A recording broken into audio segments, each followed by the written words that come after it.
We're getting so close to being in trouble, it's not even funny. Good morning, good afternoon, and good evening, and welcome, my global peoples, to the Third Culture Convos, where we kick it and talk. Today, we're very excited because it's been a crazy week all over the world.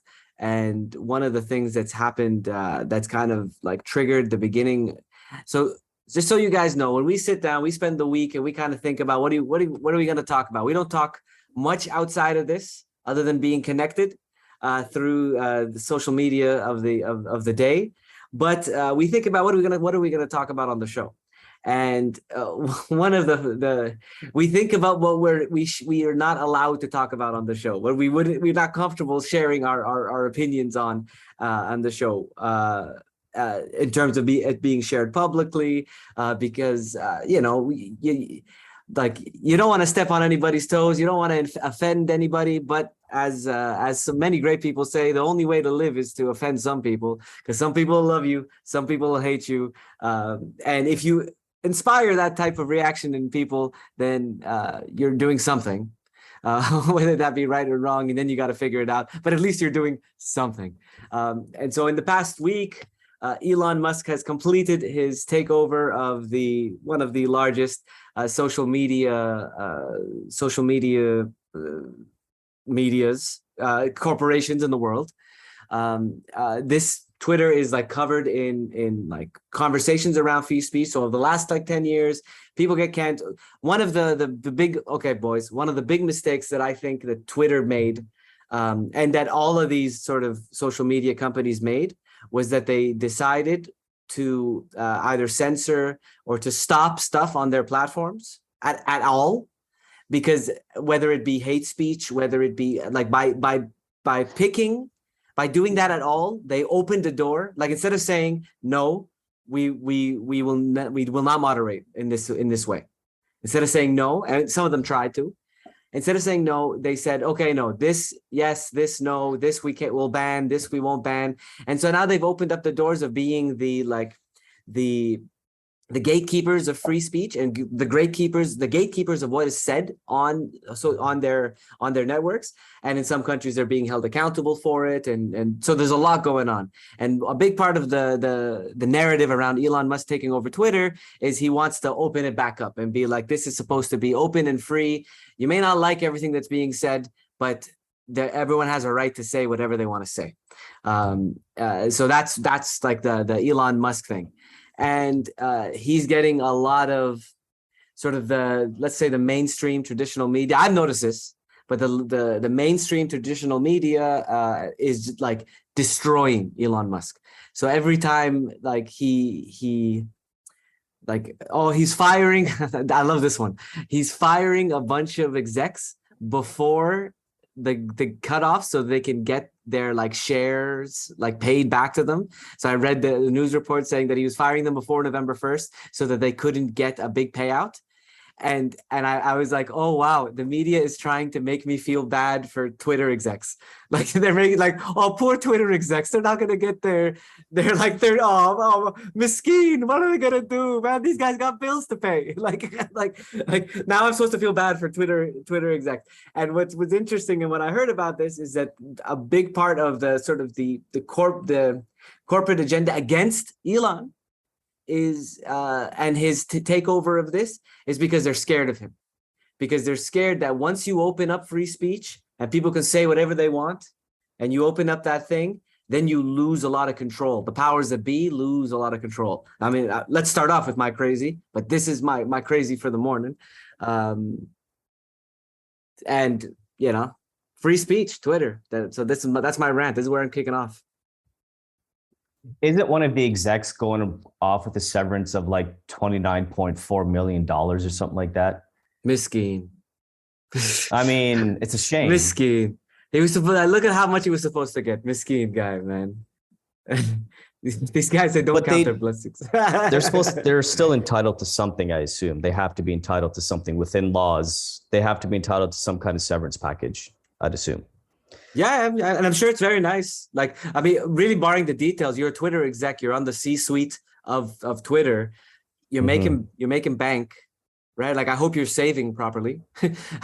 and Yeah. right. And like, and you, even if this goes poorly, like, even if like you were the guy that, like, okay, like, there's a lot of talk about him firing the like equity and inclusion and diversity people, like like all the entire moderation team and like the entire moderation unit. And but I don't necessarily believe all the talk, because I think all the talk is, you know, trying to pick, and like he's gonna it would be like something like, oh, and he's going to support Russia, and he's going to do, like, they're just going to pick everything that people aren't supposed to do, like, you know, what isn't politically correct, and then say, oh, that's what he's doing. Oh, he's making the bathrooms genderless, or like, I mean, I don't know. I'm just throwing out things that they're associating with Elon Musk with regards to this, and I just noticed that everything is negative when it comes to his takeover, and none of it is like, well, you know, Twitter was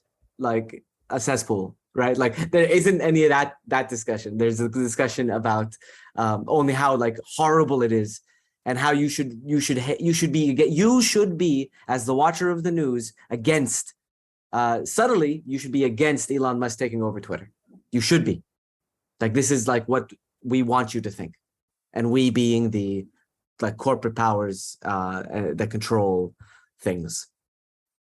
Well, I mean, obviously we can acknowledge why social media platforms started to moderate and censor what people could say on their different platforms, because things like hate speech became, as you said, a cesspool. In a lot of, like, Facebook is still littered with it, but at least with Facebook, you have the opportunity to report it and all that kind of stuff.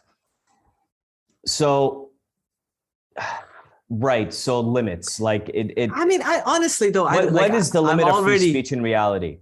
I'm already like, again, like, I'm already like like, you can understand why, and I can say, okay, maybe you can understand why, but I don't think it was right, because even hate speech, right? Like, I heard this once. If you really want to hurt someone, like, if you really, I guess, say, like, somebody, like, you really want to hurt them, you want to insult them. And so you're going to pick whatever you can pick to like insult the person, right? Like, in heat of the moment, you're angry and you're going to yell at them. And so certain things in society, we don't allow people to yell, or like they cross the line. There was this clip, actually, I heard of last week. This guy is selling solar panels, right, in his neighborhood. And he goes to this is crazy. It was caught on tape. And he goes to his black neighbor, knocks on the door, and then he calls him the N-word by accident. Like, he's like, oh, okay, and he says the N-word, and then he goes, oh, and he realizes that he just said that, and he's like, oh, and he's his neighbor. He's like, okay, I'm gonna go, bye. Like, I'm sorry, that was a big accident. Like he was gonna, like, funny, like, if you, like, the solution to that is to get a slap. Just get a slap. The man could just slap you. Just give him an open hand slap, and that. But I mean, at least he realized his mistake right away. So I mean, he didn't really apologize, or what? Well, I don't. I mean, this is a tangent, but this is a tangent on that. But the point that I'm making, I think, is that, in, like, there shouldn't, I think I'm probably very liberal in saying that I don't think there should be a limit on free speech, and I'm probably very different from like my communities, like both my my brown background and my like Canadian background, and the mix of those two, and where like, you know, people can say what they want. And I could understand there needing to be a limit on a communal like level, like on a like, okay, like, now everybody's just scapegoating this group. Everybody's scapegoating a particular group, or like I scapegoat the corporate powers for all the world's problems, right? And so then, like, maybe you want to limit my speech, but it's funny that they only limit my speech, but not against the scapegoats that they want to, that they want to blame for the world's problems, so that you can avoid looking at the corporate powers. I know I sound crazy. I know. See, the thing is, for me, is that when it comes to limits, is that the biggest limit that I see that is useful is, a lot of it in the end was to prevent violence, because a lot of hate speech was promoting violence against certain groups of people. Yeah. And really, typically speaking, and this has been a blight on humanity for a long time. A lot of violence would be purported against Jewish populations. Yeah. With crap that people would say about, and they're harking back to like Hitler and all that kind of stuff. And it's just like, hasn't sectors of society progressed to realize how much of a madman he was, and that type of stuff is not okay. So that I have no issue with that when it comes to limiting certain type of speech, which really is incitement or hate speech, to promote violence against a certain group of people just because they are that group of people. But now the question is how? Like, and how do you decide? Like that's where the problem with this is, that because like the debate is, where do you draw the line? Mm-hmm. So if I type in Mexicans are rapists and drug dealers, ... and I assume some of them are good people, should Twitter flag that as hate speech, or should I be voted into the White House? Well, my point. That's my point. That's what I'm saying. Well, I like, seriously, Yes, it's yes, yes. 1 point, but that's like the main. But they did kick Donald Trump off, right? So like, for saying those types of things, he was banned from Twitter, and Elon Musk wants to bring him back. Like, wants to reinstate. That's what I heard. I don't know if it's true, but what I understand is that he wants to he doesn't want to ban people. He's like, no, this is not, like, we're not banning people, even if they say this, because he has a right to say that. Like, the thing is, we haven't defined hate speech, and this is a continuation of our last week's episode with Kanye, is that he said a lot of hateful things that some communities would consider hate comments, but he wasn't canceled over those. Then he made some over a different community, and that's where people drew the line, that like, okay, you've insulted 1, 2, 3 groups, now it's hate speech kind of thing. But hate speech was there when you say like, yo, slavery is an option. That's kind of hate speech. You can argue, like some people would say, no, I consider that hate speech. So the first thing is, who defines hate speech? What is defined as hate speech? And then how is it moderated, in the sense that, what if I'm joking? Like with my Mexican Trump example, what if I'm saying it facetiously?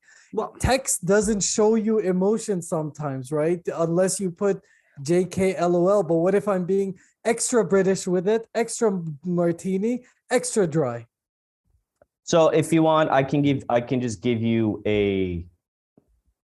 what the UN says on their website about hate speech. I can just read their little blurb that they have on there, and it acknowledges the fact that there is no universally legally defined concept of hate speech. Okay. But it basically says Problem defines number hate one. speech as that's a huge problem. Yeah, Because problem again, number hate speech is also defined differently in different countries and different, so like it changes based on where you are. But on the UN website, it says any kind of communication in speech, writing, or behavior that attacks or uses pejorative or discriminatory language with reference to a person or a group on the basis of who they are. In other words, based on their religion, ethnicity, nationality, race, color, descent, gender, or other identity factor. So, So it's identity. It's a generic term. It's basically, if you're attacking a person or a group of people or individuals for basically their religion, their ethnic background, their race, color of skin, sexual identity, these type of things, right? So yes, you could say what you brought up, MJ, that the tweet that DT made all those years ago could be considered hate speech against Mexicans. And also a very gross generalization of a people. Was he inciting violence against them in those words? No, I don't think so. But then again, who knows what's really going on in his head? But again, yes. So problem number one is yes, this. The fact is that you don't have a general definition that's accepted all over the world because things change. And I was talking about this last night with two friends of mine here in Greece. What they consider to be offensive in Greek culture or amongst friends, really, like they push boundaries here that you would not hear is cool at all in North America. And for them, it's like, I'm not doing it to like hurt you as an individual and make you feel shitty about yourself. I'm doing it to push your buttons because I want to get a reaction from you and have you give it back to me type of thing. But the things that people would say here is like, the first few times that I came to Greece, my jaw was on the ground because I got so used to like the general censorship that we have in North America nowadays. And so it's just different parts of the world. It's a lot more cutthroat with their tongue and North America has become pretty much that moderator of what is considered to be acceptable for free speech and not acceptable when it comes to something like hate speech. And then obviously, because all these platforms we're talking about are based in North America, that tends to influence how other people might think outside in other parts of the world. But still, like I'm sure when in Saudi or for you, MJ, in Pakistan, like there's things that I'm sure you've heard that would never fly in Canada or the United States. So number one, the Trump message about the Mexicans was not in a tweet. It was his campaign announcement, June 5th, 2015. It was his campaign announcement, the gold escalator coming down. That's when he did that. So that's why I was saying he said it. If I tweeted that, that's my point. If I tweeted what he had said, that would be considered hate speech. But he said it. And he was elected president off of that statement. That sentiment was his entire, campaign, thing. Yeah. Now, that's how we talk. That's how we talk in New York, old school. Yeah, that's New how York. we do, yeah. And now how we talk in 2020 Pakistan is what you said, Rashed, about like, the way friends talk to each other. So I have a group. I know a guy here. He stutters. I think that's what stutters. And it's a really weird word in Urdu, like totla or something. Like it just sounds kind of rude. And in North America, you would generally be raised in an environment that would try and minimize making fun of a stutterer, or at least not calling him out on that. These people, they rag on him every time he does it. It's like, man, don't you guys get bored of this? This is comedy for you. Like you're at some point, it's just bullying. This is just weird and toxic. Like, sure, this is your definition of friendship. And it's what you're saying, Rashed. It's like the street corners where like they're playing dozens. Like I'll make fun of your stutter. You make fun of my weight, and then I'll make fun of your stutter again, and then you make fun of my mom's weight, and it's just weird. And like you guys sit here for 3 hours, you do this with each other, and then go home, and it's just kind of weird and toxic. And it's day in, day out. It's not even like there's a break. And for me, that was very interesting, and it was very jarring. That's why I don't chill with them day to day, because it's just kind of weird that like you guys aren't ready to accept differences. Maybe that stuttering is an advantage somehow later on in life. You guys haven't seen Slumdog Millionaire? Like weird shit sometimes happens that like catches up, and like in a good way or bad way. But even for me, when I was growing up in Scarborough, it was the same. It was the same type of deal. People ragged on each other all the freaking time. Like me being like my siblings and I were the only other non-Christians in the school. We went to a Catholic school. And so we're like the only Muslim kids in the school.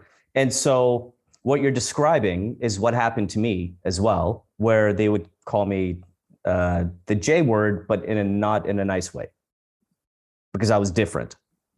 So yes, people say you can't call someone a Jew, and I'm like, well, I was for pretty much my entire elementary school. But the thing is that it was because of my difference from the fact that I wasn't a Christian going to a Catholic school. And I didn't get offended by it. I was more confused as to why are you calling me Jewish? I don't understand. Like you calling me Jewish is like calling yourself Jewish in that situation. But the thing is, generally speaking, all the people I grew up with, that's how things work. But then I do see a difference in the past few generations where that kind of stuff won't fly, because what's going to happen? They're going to tell the teacher and all that kind of stuff, and it's going to become a bullying thing. And now, are there benefits to that? I would say there's a certain amount of benefits to that type of treatment, because in the end, for someone like me, you learn how to develop a tough skin and not allow things get to you personally. However, I can completely understand why it was identified as a problem and people wanted treat it as bullying, because it is bullying, and that some people just don't know how to handle that type of treatment. Well, and for some, no, well, not okay. Split this. There's like soft, like there's like developing thick skin and developing thick skin so you can handle type of stuff like this. But then, like, I mean, I hear from my like view on North American schools. I didn't go to a North American school when I was in school, but my what I see in the movies and stuff is that bullying is like extreme, right? Like where like like even in like I feel like even when we would like in school, when we would just like rag on each other and like make fun of each other, and sometimes it would like this one would hurt a bit, right? And you oh, that one really hurts, and then and maybe you learn to like be like yo draw, like don't do that again, and it happens again, and like you learn how to deal in school with this types of conflict, because there are bullies at work. Like when you get older, there's gonna be like a bully boss or a bully this, and you got to know how to deal with these people. Like you have to know how to manage these types of people.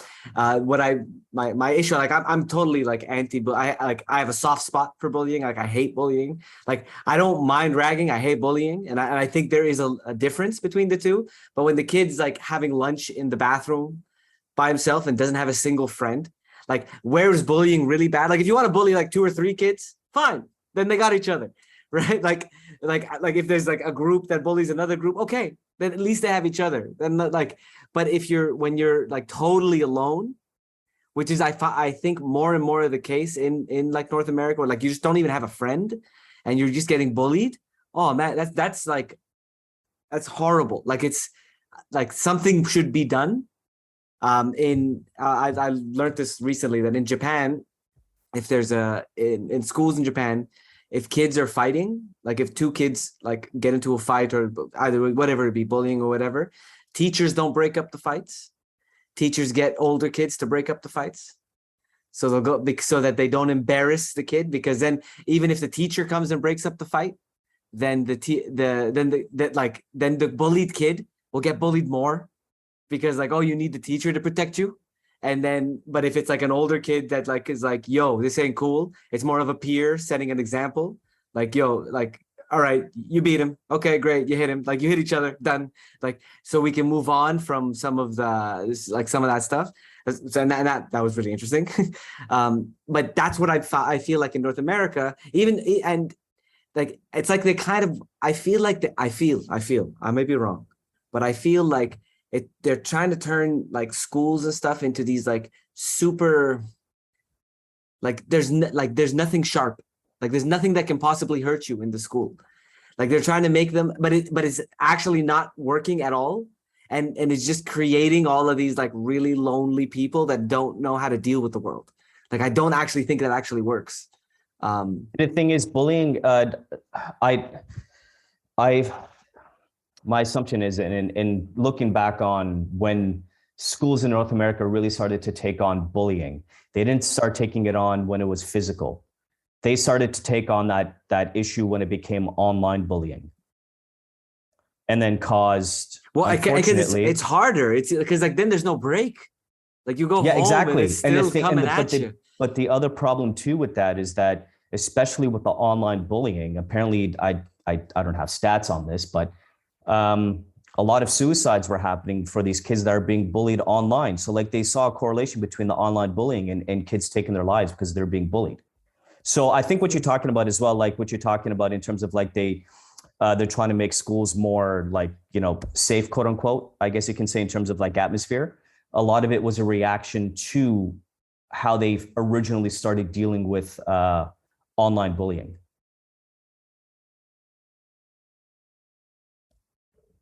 So then the question begs itself, shouldn't Facebook help the kids and Yes. moderate their speech? Yeah. And now that pushes me towards the uh like being, I'm not able to change my opinion, but I go, yes, no. So there should be some sort of moderation. But then I think, is it futile to moderate at that level?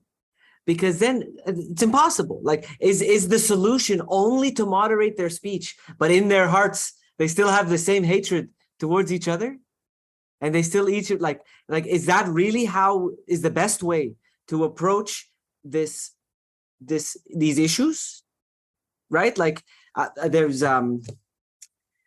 was like I think, you know how like what is it, absolute power corrupts absolutely. Like, you know, when you get to the top, you like that like if you ever are in a position to like garner a lot of power, you're going to become corrupt, right? And it's just like by definition, as you get more and more power, it just becomes too tempting. And unless you're like Frodo and you're able, like even Frodo couldn't throw the ring into the like everybody can, but Frodo could not throw the ring into the Frodo, Lord of the Rings, look it up. Couldn't throw the ring into the thing, right? Until there was a fight. Like nobody could actually get rid of power once they start to have it, and once they start to get around it. And you see multiple examples of that in the world. And there, like many years ago, I read about this religious leader named Krishnamurti, who was kind of like a Buddhist leader, like similar to, like, you know, like he's assigned at birth. This is our next guy. This person, this child is going to be groomed to be our leader. And he was like born in India, and then he grew up. And then I think when he was around 20, he was supposed to take charge. He takes charge, and the first thing, and there's like probably I think like maybe 50,000, 100,000. I can't even remember how many devotees there were to this religion. You can look it up on I'm look it up now on Wikipedia. And he dissolved the religion as soon as he took power. So as soon as they gave him the thing, he said, like, you don't need any religious leader. You don't need me to tell you what you know in your heart. Like the map is there. You don't need this. And the having the group is distracting us from actually seeing the truth in ourselves. And so he dissolves like leadership, like the power over the group, and the group doesn't exist anymore. So like he was the last, and that was the end of that. And I always reflect on that like move, like that's Frodo throwing the ring into the thing. You get the power, and then you're the benevolent leader, or what, or but not actually. You just end the show. And I think about that because not a lot of people can like in our group, like we find a lot of safety in our communities and in our groups, and like we want to be part of a group, like we're communal tribal creatures. But at the same time, once we lose, that also helps create, like the only way you define yourself as a tribe is by not being the other tribe. Like and then you start to like blame people for your problems. And that's what like what certain leaders would do in order to garner more power, is they say, well, look at them, they're the reason. Like that's what Hitler did with the Jews. And then like there's a history of that in Jewish populations across like Europe and the world in the past. And that happens like everywhere. Like it's not just Jews, it happens all over like the world, like all over Africa, that happened all over like Asia, like the Rohingya Muslims is the same thing. It just like it happens over and over again. They pick a group and you're just like X. And that's a natural like tendency within us. And so I'm thinking when we're trying to just moderate speech, what we're trying to deal with is the symptom and not a cause. And that's my point. My point is, can we deal with causes of things? Because the causes of things means a radical shift. And these types of radical shifts are, I mean, by definition, radical, right? Like they will be fought against, because you can't have everybody just like loving each other. Like you can't. Like like what kind of world would this be if everybody just loved each other? But then what do you do with enmity? What do you do with like hate? Like, is there a place for hatred in the world? Is there?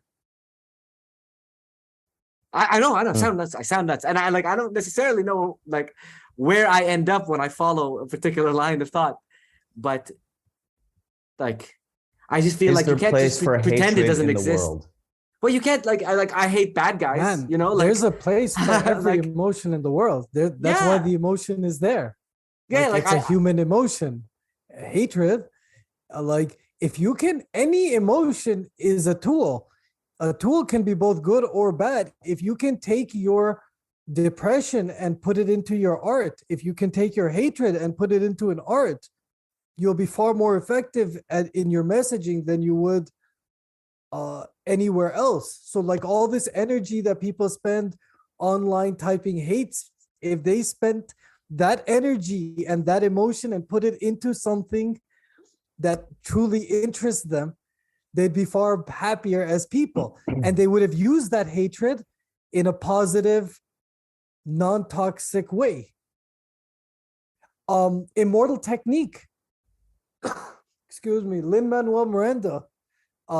This will tie in a bunch of things. Lin-Manuel Miranda, the writer of Hamilton, he was bullied by Immortal Technique. He has said this in interviews that I went to the same high school as Immortal Technique. Immortal Technique's a very famous rapper, and I was bullied by him. And I'm glad to have seen that he took that anger that he had in high school and he became a rap legend. This is Lin-Manuel saying, I'm really glad he took all of those emotions and he put it into something constructive. So just to answer your question, any emotion, in my opinion, highs, lows, good, bad, they're all, yes, they're absolutely vital for your humanity, for your soul, and just to keep you human. Yeah. It's because I'm thinking this on Facebook or on Twitter, right? You can't say I hate Muslims, right? Or now, according to moderation, you can't say I hate Muslims, right? But you can say I hate Nazis, right? And so I go, okay, so now you're gonna moderate the guy that says I hate Muslims. He can't say that. But the guy who says I hate Nazis, okay, no, he can say that. And then give him a medal. But then the question really becomes is how do you what is it like do you engage? I feel like by moderating you don't engage. Like by saying no, then therefore you don't engage, because I'm immediately I'm like, what do you hate about Muslims? And then I want to say, what do you hate about Nazis? And maybe your understanding of group, I feel like I can help, by ending the conversation, then you're stuck with the thought that you have. And it's the further reason why you end up stuck with that thought. So the person who thinks he hates Muslims, who holds hate for Muslims in his heart, right? And is then he will be he will continue to hate Muslims because he is moderated on the thing. And so he can't say anything. Let's remove trolls and let's remove this from this discussion. So people that are just trying to get aroused, because there's also I'm just trying to get aroused and I'm just say whatever the fuck I want so I can get aroused. But if I say I hate Muslims and then that person you cut him off, then he's just going to sit there hating Muslims, and until he meets a Muslim that changes his mind, right? That's he's like, I really like this guy, and then later finds out he's Muslim and is like, oh my god, oh shit, now I'm really in trouble, right? Or if it was a girl even that he met, that he really liked, and then if she doesn't want to be with him, that's going to be like, oh, here's another reason why I should hate Muslims. Because it will never be his fault, right? Because hate works out. Now you're going into borderline uncelebs. Yeah. Because it's all connected, right? I feel like this is why these are very complicated, heavy issues, and there's my argument against the moderation, what I'm saying against moderation, because initially we were like, okay, here's an argument why you should moderate. You got to protect people. You got to protect people, and so it's okay to hate groups that are in power. It's okay to hate powerful groups on social media, though that doesn't need to get moderated unless they're the power that is doing the moderating, or but if it's they're weaker than you, or like perceived to be in a less powerful position, then it's not okay. And this is why the moderation discussion, I feel like, is like loose, and it's really hard to pin anything down, because like we're not that smart. Like, we're not very smart people. Like, I don't think we're not, but we're already like, look at the hole here, look at the hole here, look at the hole here. And with these holes, then I say, okay, forget the symptoms. Let's try to deal with causes, because you don't want a society where everybody keeps feeling like they're hated too. And there's the argument for moderation. Like, you don't want, what I was going to say about the whole process of the moderation as well. Let's say it's Facebook specifically. A lot of it is based on an algorithm and like keywords. And there are times when you can't even post something because you end up having a keyword that's in the database and it automatically blocks you. And there are certain topics within which covers this type of censorship. The biggest thing, obviously, is anything that's anti-Semitic related, and that has historical historical reason, obviously, because we all know about the Holocaust. And so, I mean, but then I've seen a lot of things on Facebook and comments that is like calling Muslims rapists and dogs and this kind of stuff, and that managed to get posted.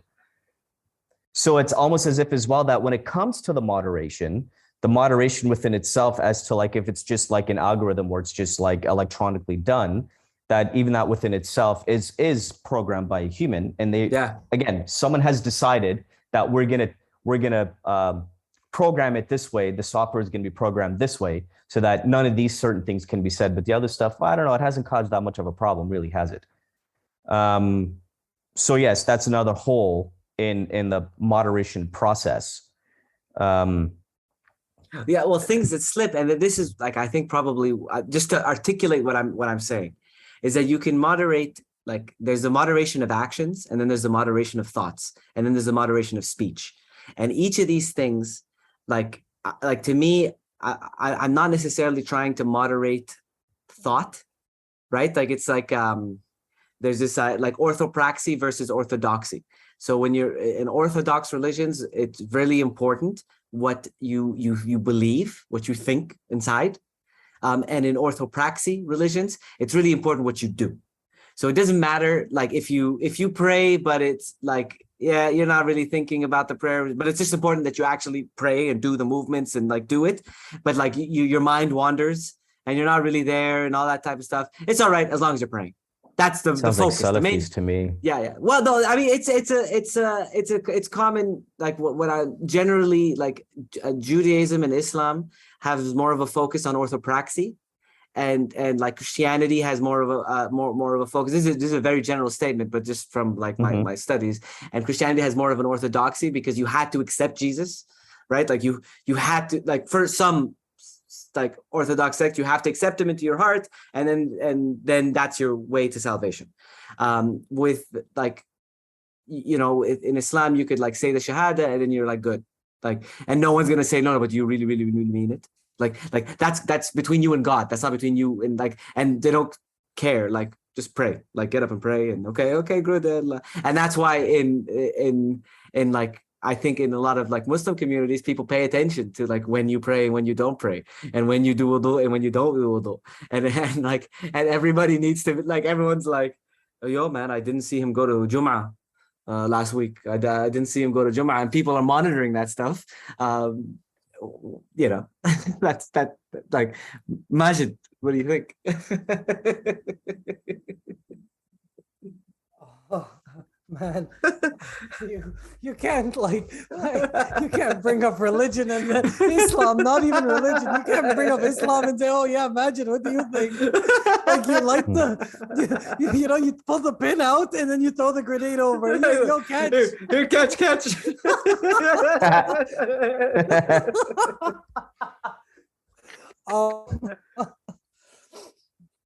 Can we go back to freedom of speech? I'm far more comfortable getting canceled on that one. On that one? Hey, MJ, Over here. MJ, Yes, just get your thoughts in order quickly. I just got to say something quickly in relation to what Waseem was just saying.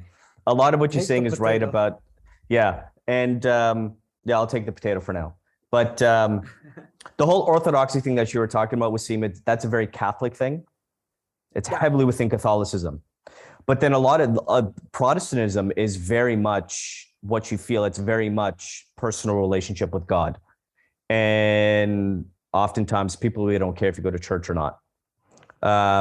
And then other really far off Christian denominations like Seventh-day Adventist and Pentecostals and that kind of stuff, it's real emphasis, like huge emphasis on personal relationship with God, very similar to Islam. Now, okay, MJ, I'll take the slack for a few minutes here with what Waseem throwing you the grenade. It's really freaking annoying what Waseem just brought up because of people not knowing how to mind their own freaking business. So like when for example, I've had many encounters when I used to go to mosques, and I stopped going to mosques many moons ago. You can't say that out loud, man. But I can though. There's your free speech conversation. But I'm not bashing the mosque as an institution. I'm just describing some experiences I've had at mosques with certain people. Okay. But no, so yeah, I have a nose ring. At the time, I still had my earring and the cartilage thing going on, and I would still go to Jum'ah, and I would go to like Maghrib, or sometimes just Maghrib just before I would go to Arabic class at the mosque, whatever it is. And on multiple occasions, I'd have people pull me off to the side and say, brother, it's nice that you're young, that you're here and you're doing that. And they know that I'm there for the freaking Arabic class. I'm like, what the hell? Like, can I just have my own privacy, please? Like, don't talk to me. And then, but you shouldn't come in to the mosque with your nose ring and your earring, do that outside, but don't do it in here. And I'm just looking at them and I'm like, who the hell are you to tell me anything? Like, you'll say, there would be the same people that would say, well, it's my personal relationship. No one can tell me what to do unless it's the sheikh or the imam giving me some kind of advice if I ask for it, or he says something stupid in a khutbah and there he's like, oh, but it makes sense.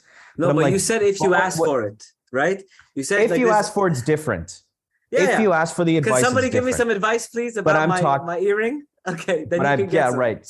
Yeah, right. So I'll go to the imam and say, dude, can I have this earring or my nose ring when I come in, whatever. Is it good? Okay. And I can understand some of the arguments about it, the whole adornment, not adorning yourself and all that kind of stuff. But I'm like, yeah, but you kind of do adorn yourself because you're still told to you're told to keep proper hygiene and keep your facial hair a certain way and like look clean and shower and stuff like that. And yeah, like, it take care of yourself. But I mean, like, okay, I get it. I can understand piercing, fine, you're the whole alteration aspect as well. But I'm like,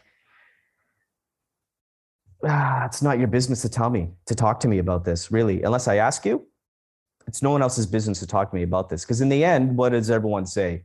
Allahu a'lam. Like I don't know. Only God knows. You know what I mean? Like, it's really frustrating. This is still, you're at gears. least getting advice from people who are in your society, in your majlis area, and so trying to be brotherly. In Pakistan, I came out for a daily walk. A random rickshaw driver stopped in the middle of the street. He turns to me, he's like, brother, and I was like sweating. My shirt was all wet, and I'm drinking water, standing up, drinking water. Each one of these things apparently makes a difference. He stops in the middle of the street, random rickshaw driver, good chacha. From his heart, he was trying to be a, brother. And he's like, you're not allowed to drink water when you're sweating. And also when you drink water, you should be sitting down and you shouldn't stand up ever. Don't ever do this. Don't ever do this. And the way he said it, I'm literally oh man, I'm sorry. I'm really sorry. And I sat down in the middle of the street and I'm enjoying my drink of water. Now, like the Pakistani in me listened to him. The American in me was fuming. Like, bro, who the hell are you? I'm minding my own business. If I want to drink water, if I want to waste the water, if I bought it and I want to waste it, that's my goddamn right. Yeah, I'm American, man. Look, here, let me get my 45 out. Yeah. Straight up, though, if I want to pour a little out for the homies, that's my business. That's not on you. If I'm sweating, if I'm not sweating. But then there's the Pakistani, the like, is like, yo, he's Chacha, he's older than me. I need to respect what he says. He probably knows better. And also, freedom of speech. Yeah, he's allowed to tell me what he wants to tell me. I don't have to do it. There's another topic I'd like to briefly bring up, and this is related to pets and Islamically speaking, pets and what type of pets you can keep. And I just say this because I had this conversation with. Hold on. I know we can, but because I was just having this conversation with my sister about an hour ago, and so she's like, "So what's up with the whole dogs thing?" And I'm like, "What? What are you talking about?" She's like, "Well, technically we can't have dogs as pets." And I'm like, "Where are you getting this from?" She's like, "Well, angels won't enter the house if there's a dog in the house." And I'm like, "Oh my God." So I look it up quickly and I understand the background behind it. And I'm like, Lydia, maybe I shouldn't say my sister's name on the air. Too late now. Don't get caught up in these superstitious type of things. Because like on the one hand, we're told we're supposed to respect God's creatures and protect them all, et cetera, et cetera. And then we're making a separation and saying, oh, but the dog is dirty. You can't have the dog in your house. The angels won't enter your house. And I'm just like, I just can't, like, is that really that important for like these, like all these different things that we're talking about where someone gives you advice when you're not really asking for it type of thing. But then there's these general concepts throughout different cultures and stuff. Like, why can't we challenge these things? Because to me, it looks like the different hadith that are related to not having a dog as a pet just were never challenged. They were just accepted and recycled for centuries, and everyone's like, okay, fine, we're just gonna accept it. Like, dogs are amazing animals. I don't see the problem in having a dog as a pet.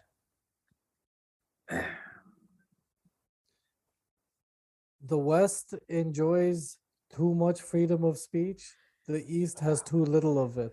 What you're saying is perfectly, that's where we should be using freedom of speech. I should be allowed to come. Do you remember that Egyptian TV guy? There was a really young guy and he's like, I'm an atheist. And the host just kicks him off. Not even the Imam Sheikh guest. The host kicks him off. He's like, you're not allowed to say any of this. Who brought you on the show? Get out of here. Yeah. Oh my God. Oh generation, who raised you? And he's just like freak, and it's the host, it's not the Muslim imam, it's the host who's like completely in shock over this guy. And it's like, that's good freedom of speech, and that's where you get source the issues. What Waseem was saying, the cause, like it's the same, Majid. It's the same. To me, that's the virtue as a weapon thing. I can't even sit with you in the same. I can't breathe the same air that you're breathing. If you have if you're like, you're that off, right? Like I use bear quotes, ear quote, rap money quotes for that. So you can't like that's where there's like a dissolution, right? When there's like, you cannot use that kind of like, I can't, like, even by sitting with you, I'm endorsing your behavior, and I can't endorse your behavior, right? And when we talked like when the question, Rashed, you said like, why can't we challenge? Like, can't we challenge, right? These thoughts. That's an excellent question, because I think even in North America, I may disagree with the like too much free speech and not enough free speech and all that stuff, because like everywhere now I feel there are like limits to what you can challenge.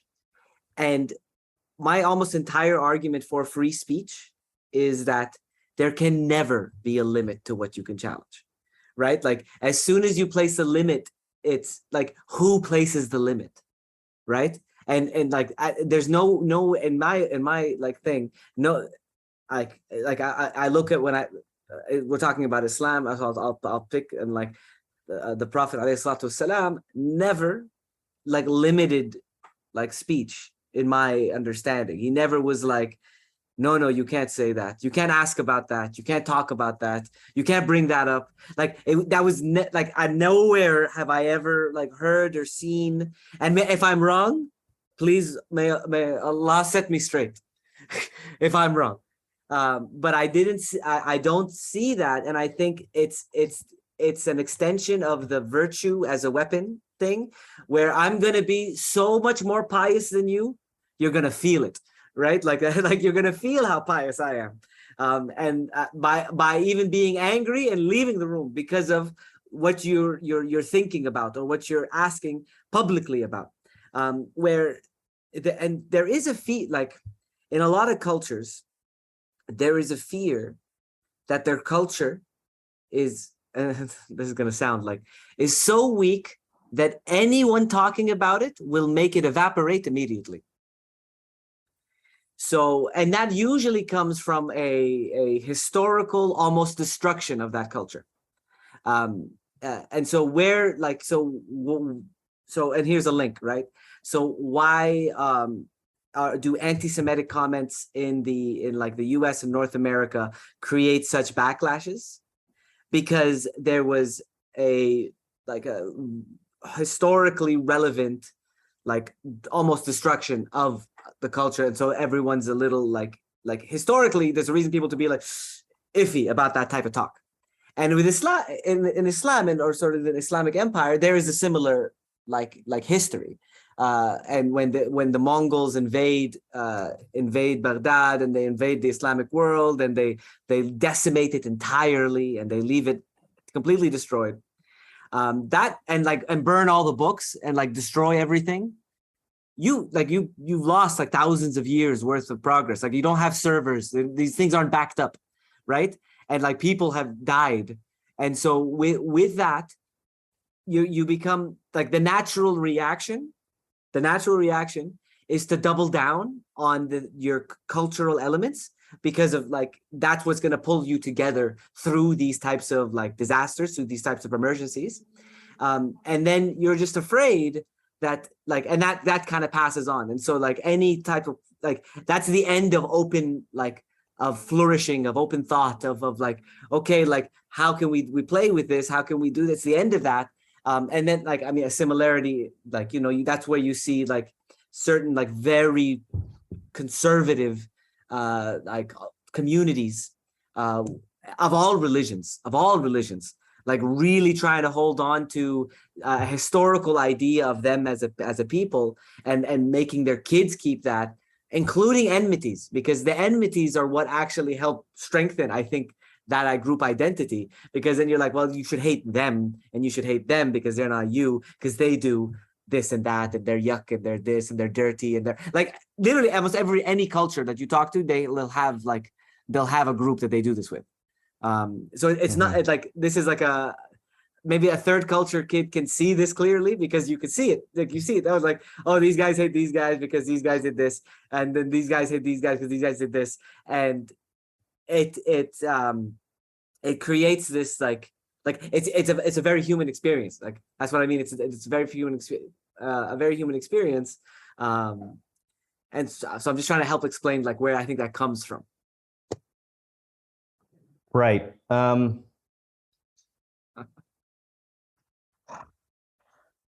don't know if I can add to what you just said, but it is definitely something that I've recognized over the years of when I see different groups of people. Like when I was going to high school in Toronto, you're always with different groups of people, in the sense of like different groups tend to stick to each other. So like you have the Italians sticking to the Italian group, West Indians stick with each other, and they have their own little infighting. The Jamaicans make fun of the Trinis and all that kind of stuff. The one group that I found to be very interesting that really did not mix with many people were the Armenians. They really stuck to themselves, like hardcore. They were like they didn't mix with a lot of other people. But going beyond that, like going back to what you were saying, Waseem, or you're asking the question at least of who decides the limitations? And this really brings up a dichotomy for me, because between the West and the East. Because they have, in the West, in reality, it's the media that decides what the limitations are and what we can and can't say. And in the East, for the most part, it's governments that are repressive governments who decide what you can't and cannot say. I expand that. But I expand it. I don't think it's necessarily just like, I don't think that it's that it. There's also a cultural, like, what is like accepted, like what no, yes, accepted I within, know. you know Yes. what I mean? Like, it's not necessarily but also enforced within in that way. these, what I was going to say as well, within like these governments that are very repressive, also have a certain relationship with the religious elite. And a few countries will come to mind right away that I won't mention. But the thing is that going back to the whole thing of why we can't challenge these things. So these different realities exist where in one part of the world, the media decides what you can and cannot say. In other parts of the world, generally speaking, it's governments that say what you can and can't say. And we also acknowledge the fact that in both situations, regardless, you still can't challenge it.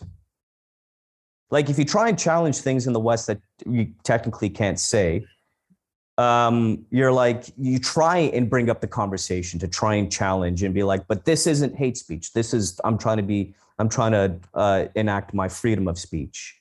Even if you don't say something that's hateful, you're still going to be like bashed. You know what I mean? If you throw the challenge flag, they'll throw the cancel card. Right.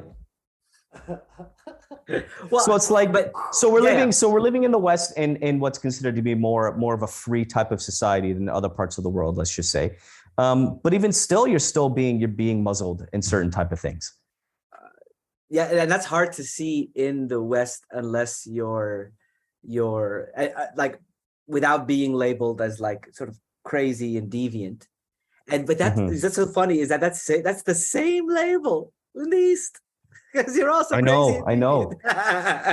and here's my question is like, and this is again argument for the free speech, and the thing is like you must allow for crazy deviance in society, like that, like, because that crazy deviance is an important function that keeps the society on its toes, let's say.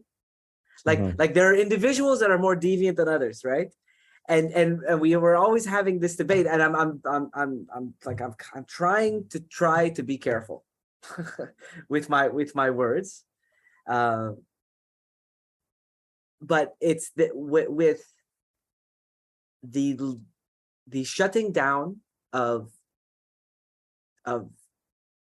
ideas of like words and speech, like where you'll say something, I'm not into it, I'll get up, I'll leave, or I'll get you to leave. That phenomenon, wherever it presents itself, is a problem, in my opinion, is the issue, because in doing that, the thought itself goes nowhere. It's not dealt with, it's not managed, it's not handled. The person with the thought isn't dealt with, isn't engaged with, isn't like that. There's your first problem. And then the second problem is that, like, it encourages more of like, okay, I bet, like I said before, it's getting harder and harder to have any conversations on this podcast. It's harder and harder to have open discussion because of, and maybe because I am not a confrontational person. Like I don't like conflict at all. Like I avoid it. And because of that, it's becoming harder and harder to be like, okay, I want to like to share an unpopular opinion that even you may not entirely hold. But like, I would hate it if I said something and then everybody just left the room because they thought like that's the same as people leaving the room because I'm a Muslim that just walked in. Like, I feel like, you know, hating me for like exploring an idea, I think that's nuts. I think hating people for exploring ideas, even if I don't agree with the ideas and I think they're folly, these are bad ideas. Like even if I think they're bad, because it's not about necessarily just having everybody think exactly how I want them to think. Do you know what I mean? I feel like our problem was open up these topics is that we kind of end in or we run into these these issues. Well, so what also confuses me, it doesn't confuse me, but it more so makes me very curious as to, like, if you want to bring things back to like an Islamic context, at least,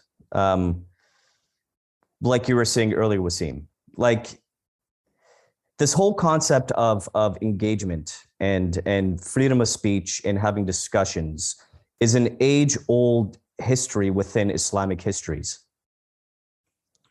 Different scholars throughout history would engage with each other, even if they disagree in something. Like they'd send letters back and forth to each other, discussing a certain religious topic or something like that. And I feel like there's an element, at least within Islamic societies, that there's been an element of open discussion and speech that has been lost. That used to be a strong pillar within Islamic societies. History happened and all that kind of stuff. But the thing is that it's encouraged within Islamic rights to have discussions, open discussions, even if they're discussions that are like outlandish. Like, have the discussions, come with your evidence, let's talk about it, instead of just shutting things down. Because really, it's you don't progress as a society if you just decide to like shut things down and not allow people to like progress as human beings within a society.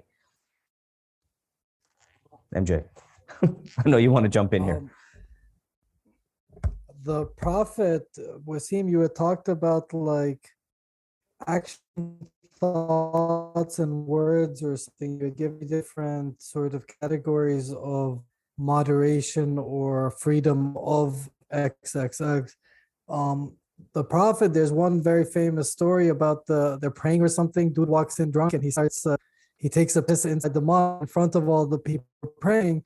And the Prophet says, no, like all the other people, of course, all the other Muslims are down with their like cancel cards and their picket fences and they're ready to burn this mofo. Pitchfork. The Prophet, the pitchforks, the leader of your community is the one who's saying, no, let him finish. Everybody relax, let him finish. And then we'll go talk to him and we'll explain our position. And that's what they did. And like what Rashed is saying, like your religion really has given you more leeway than anything else. It's, again, I go back to I don't know if I mentioned it in the show, the bar and the mosque thing. Like I'm all for it. The bar next to the mosque next to the bar, because that's the test. And that was the whole banning versus forbidden. Like, and that, like these conversations were happening, pre-1258 Baghdad. They were absolutely like messengers were taking letters back and forth. And we have historical records of this, of very open and virulent debate. You are a pig-headed jackass, and these are the 5 reasons you are wrong. Like they would put it in like Shakespeare trying to write a rhyme, like trying to write this verse. Here's the thing. Here's an element that I feel like that's been lost, especially in Islamic society. Some Islamic societies, not all of them, and it depends on which madhab they're influenced by. And I'm going to say a word that a lot of people in the Islamic world, depending where you're from, don't like this particular group of people. But the Sufis, there's been an element of. So Waseem, you're talking about, is there a place for hatred in the world? And you're talking about the need for anonymity and a certain amount of dislike. Let's just say, the inevitability of it, like the inevitability of it, more so than the thing is. But here's the thing: is the fact that and Majid was saying, it's like it's a human emotion. These type of things, Now, if we're going to continue talking about the Prophet ﷺ, we're going to be saying, how did he deal with these situations? More often than not, from what we know and whatever records that we have, he dealt with these type of emotions and behaviors with love.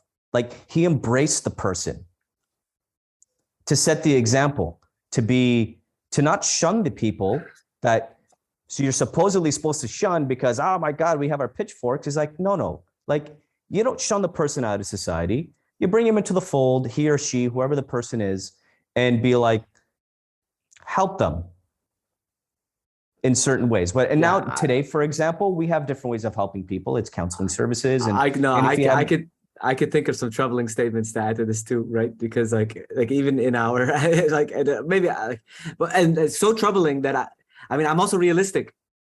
Mm-hmm. I still live in a Muslim country, guys. yeah. No, I'm also realistic. No, like if you think, I still like I can't. And I don't think I can handle like being like me.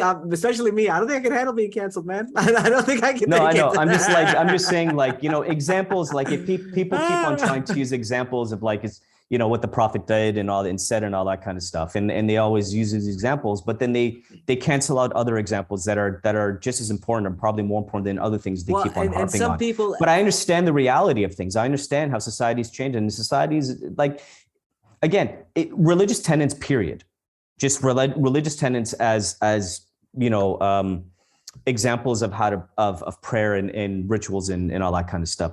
They're there as like, if you're going to want to live, like they're perfect examples on how to live your life, but no one ever does that. So what do you do as a human being? You try your best to emulate the ones that you can the most and stay true to the ones that you can the most, because everyone has their own personal limitations. Well, I mean, that's what's funny is that like I've talked to like ex-Muslims, so people that aren't Muslims anymore, and then like when you have this conversation with them, you'll have a totally different like conversation. And for many people, I mean, even like I can even understand the feeling of being a Muslim in that situation and being like, I gotta get out of here.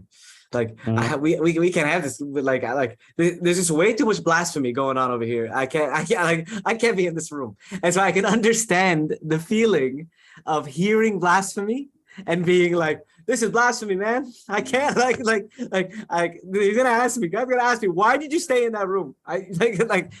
Or thinking that that's what I need to do. And so what I'm gonna do something very unorthodox at this moment, because I don't think we've reached a conclusion. I don't think we're like, we're for moderation, we're against moderation, we're for this, we're that. Like I think we brought up a whole bunch of elements that hopefully have sparked maybe a train of thought in the listener. And so I actually would like to know what you think. Are we totally off base? Are there have you shifted your view a bit? Have you solidified your view even more? I don't know what your view is, but like I feel like we've talked about what we think, but I am insanely curious about what our listener thinks. And if this topic or this conversation inspired you to speech, please share it with us. You can drop in the notes, in the show notes, I'll put down an email. I'll probably put an email or something that you can contact us at. And if like you're listening to like, man, I gotta because I'm insanely curious about this particular thing, because I don't think we're not the gatekeepers, nor are we figured out. Allahu A'lam, I have no idea, but this would be something I'd be very interested in hearing. Like if they were like, oh no, you guys are all nuts, or you guys are that you were kind of on for, and there are times anything. I would appreciate it, because I'm slidge curious. Thanks guys for the show. I don't know if we need any closing remarks. I thought that was a closing remark. I don't know. Does anyone have anything to say? I would just I guess my closing remark would be, I understand the value of limitations, for certain aspects.